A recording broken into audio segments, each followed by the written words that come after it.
আসসালামু আলাইকুম। জনকল্যাণ টিভি নিউজের পক্ষ থেকে আপনাদের সবাইকে জানাচ্ছি শুভেচ্ছা, অভিনন্দন ও কৃতজ্ঞতা। জনকল্যাণ টিভি নিউজ জনগণের কথা বলার চেষ্টা করছে। বাংলাদেশ খুবই একটি সুন্দর দেশ। আপনারা যদি গ্রামে আসেন তাহলে আপনারা বুঝতে পারবেন যে দেশটি কত সুন্দর।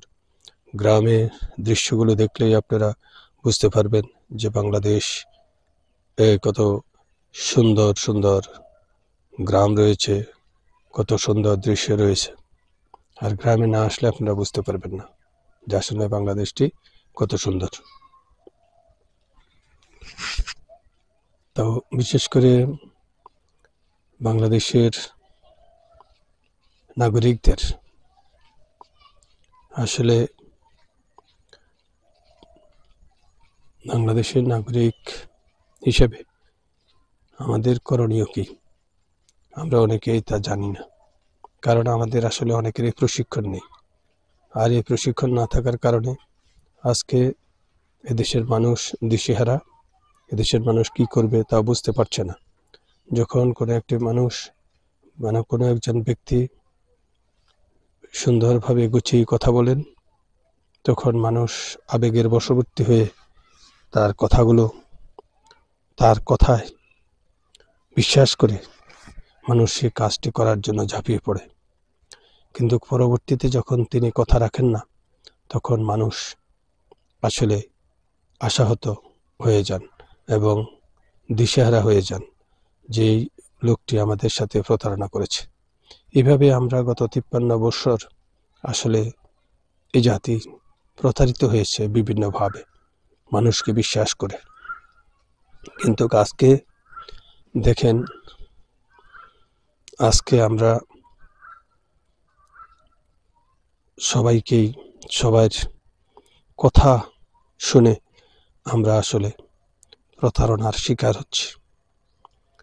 তো বাংলাদেশের মানুষ আসলে খুবই সহজ সরল এবং অনেক চালাক প্রকৃতির। আমরা অনেকেই নিজেকে অনেক চালাক মনে করি, কিন্তু আসলে বাস্তবে আমরা কিন্তু সহজ সরল। আর এই সহজ সরলতার কারণে আমরা বিভিন্নভাবে প্রতারণার শিকার হই। গত 53 বছরে জাতি কি পেয়েছে? আসলে দেশের মানুষ কি চায়? এদেশের মানুষ চায় সুন্দরভাবে বাঁচতে, সুখে শান্তিতে তার সন্তানদেরকে নিয়ে বাঁচতে চায়। এদেশের সকল মানুষ কিন্তু নেতা হতে চায় না, কোটি কোটি টাকাও তারা চায় না। অনেক রিক্সাওয়ালাকে আমরা দেখেছি, তাদের অনেকেরই টাকার প্রতি লোভ নেই। তাদেরকে জিজ্ঞাসা করা হলে যে আমরা আমাদের সন্তানদেরকে নিয়ে বেঁচে থাকতে চাই। তো এদেশের 60 থেকে 70% মানুষই আসলে তার সন্তানদেরকে নিয়ে সুন্দরভাবে বসবাস করতে চায়। আরেকটা বিষয় হলো যে আমরা যেটা লক্ষ্য করেছি যে এদেশের এক শ্রেণীর মানুষের কাছে রয়েছে হাজার হাজার কোটি টাকা, আরেক শ্রেণীর মানুষের কাছে রয়েছে কোটি কোটি টাকা, আরেক শ্রেণীর মানুষের কাছে রয়েছে লক্ষ লক্ষ টাকা, আরেক শ্রেণীর মানুষের কাছে রয়েছে হাজার হাজার কোটি টাকা, আরেক শ্রেণীর মানুষের কাছে রয়েছে কোনো টাকাই তাদের কাছে নেই। অর্থাৎ আজকে ইনকাম করলে আজকেই খাচ্ছেন, আর কালকে ইনকাম করলে কালকে খাচ্ছেন। এই শ্রেণীর মানুষের সংখ্যা আমাদের দেশে প্রায় 50%। অর্থাৎ যদি 18 কোটি মানুষ হয় তাহলে 9 কোটি মানুষই দিনে আনে দিনে খায় বলা চলে। সুতরাং এই মানুষগুলোর প্রতি আমাদের দায়বদ্ধতা রয়েছে।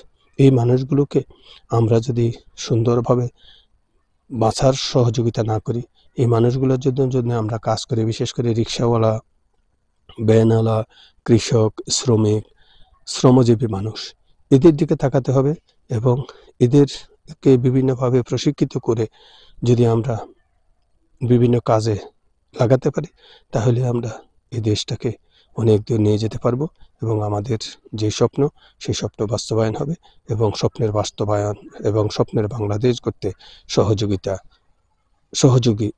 স্বপ্নের বাংলাদেশ নির্মাণ করা তখন সহজ হবে। কিন্তু আমরা হাজার হাজার কোটি টাকার মালিকদের দিকে তাকালে আসলে এই দেশকে আমরা স্বপ্নের বাংলাদেশ নির্মাণ করা কোনোদিনই সম্ভব হবে না। যে স্বপ্ন, সেই স্বপ্নই আমাদের থেকে যাবে। সবাইকে প্রীতি শুভেচ্ছা অভিনন্দন জানিয়ে আজকের মতো এখানে শেষ করছি। তবে বাংলাদেশ জনকল্যাণ পার্টি কর্তৃক যেই 20 লক্ষ বেকারের কর্মসংস্থানের জন্য প্রস্তাব দিয়েছে সেই বিষয়ে সবাইকেই দৃষ্টি দিতে হবে, কারণ বছরে 20 লক্ষ বেকারের কর্মসংস্থান যদি হয় তাহলেই দেশ অনেক দূর এগিয়ে যাবে এবং স্বপ্নের বাংলাদেশ নির্মাণ করা সম্ভব হবে। সবাইকে প্রীতি শুভেচ্ছা, অভিনন্দন।